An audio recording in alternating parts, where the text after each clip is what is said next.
Friends, welcome to நம்ம வீட்டு அடுப்படி. இன்னைக்கு நம்ம ரெசிபி மஷ்ரூம் கிரேவி. இந்த வீடியோ உங்களுக்கு பிடிச்சிருந்ததுன்னா மறக்காம சப்ஸ்கிரைப் பண்ணுங்க, லைக் பண்ணுங்க, ஷேர் பண்ணுங்க.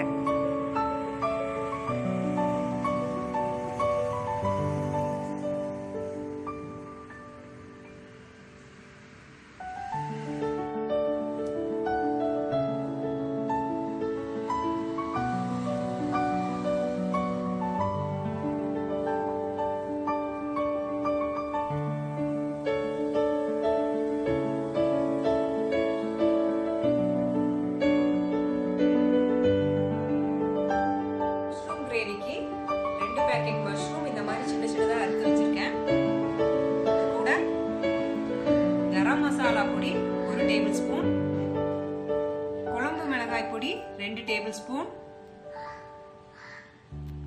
ரெட் சில்லி பவுடர் வரமிளகாய் பொடி 1 டேபிள் ஸ்பூன், மஞ்சள் பொடி 1/2 டேபிள் ஸ்பூன், தாளிக்கிறதுக்கு இஞ்சி இலை, பட்டை, கிராம்பு, 2 டேபிள் ஸ்பூன் இஞ்சி பூண்டு பேஸ்ட்,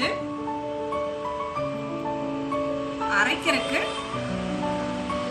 சோம்பு, சீரகம், குருமிளகு, ஒரு 5-6 முந்திரி. இதெல்லாம் நம்ம வடசட்டி வச்சுக்கோங்க. ஒரு 6 டேபிள் ஸ்பூன் எண்ணெய் ஊற்றிக்கோங்க. எண்ணெய் காஞ்சதும் இந்த பிரிஞ்சி இலையும் பட்டை, கிராம்பு இதெல்லாம் போட்டுடலாம். வெங்காயத்தை போட்டுக்கோங்க.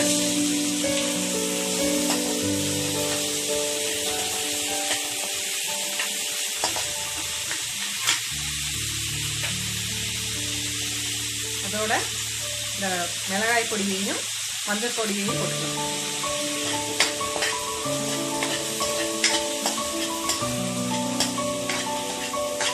கருவேப்பிலை போட்டுக்கலாம்.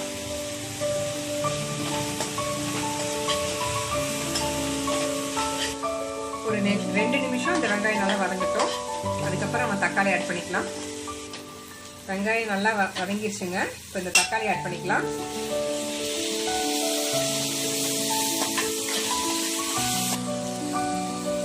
லேசாக உப்பு ஆட் பண்ணிக்கலாம். அப்போதான் அந்த தக்காளி நல்லா வதங்கும்.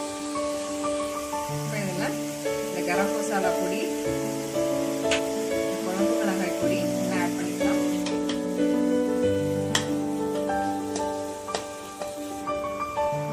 இஞ்சி பூண்டு பேஸ்ட் போட்டுக்கலாம்.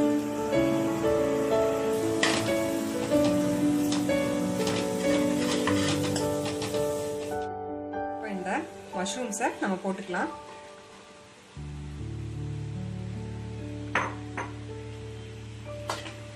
நல்லா மிக்ஸ் பண்ணி விட்டுக்கோங்க.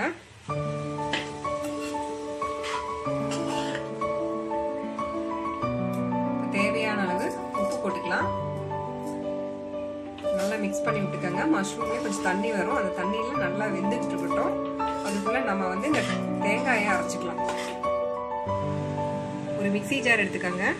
அதில் இந்த இதெல்லாம் போட்டுடலாம். சீரகம், குருமிளகு, சோம்பு, பட்டை. இது வந்து இந்த மாதிரி அரைச்சிக்கலாம். ஏன்னா அப்போ தான் இந்த சீரகம், குருமிளகுலாம் நல்லா அரையும்.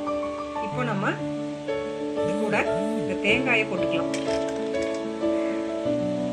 ஊற்றி கொஞ்சம் தண்ணி ஊற்றி இதை அரைச்சிக்கலாம். இப்போ நல்லா நைஸாக அரைச்சிக்கோங்க. மஷ்ரூமும் நல்லா வெந்துட்டுருக்கு. இன்னும் ஒரு 5 மினிட்ஸ் நல்லா வேகட்டும். மஷ்ரூமில் இருக்கிற தண்ணியே நல்லா வெளியே வந்துருச்சுங்க. அதுலேயே நல்லா மஷ்ரூம் வெந்துட்டுருக்கு.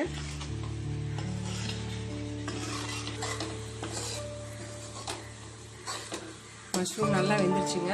இப்போ நம்ம இந்த அரைச்சி வச்சிருக்கிற தேங்காயை ஊற்றிடலாம்.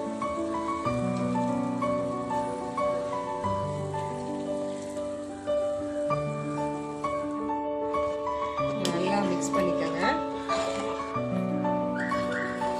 உப்பு தேவைன்னா போட்டுக்கலாம். இது நல்லா ஒரு 10 நிமிஷம் கொதி வரட்டும். தேங்காய் ஊற்றி ஒரு 15 மினிட்ஸ் ஆயிடுச்சுங்க. நல்லா கொதி வந்துருச்சு. நல்லா அந்த திக்னஸும் வந்துருச்சு. நம்ம இப்போ இதை இறக்கிடலாம். சுவையான சுவையான மஷ்ரூம் கிரேவி இப்போ ரெடிங்க. இது நீங்கள் இட்லி, தோசை, சப்பாத்தி, பூரி, சாப்பாடு, பிரியாணி இது எல்லாத்துக்குமே தொட்டுக்கலாம். சூப்பராக இருக்கும். கண்டிப்பாக இதை நீங்கள் வீட்டில் ட்ரை பண்ணி பாருங்கள். உங்களுக்கு கண்டிப்பாக ரொம்ப பிடிக்கும்.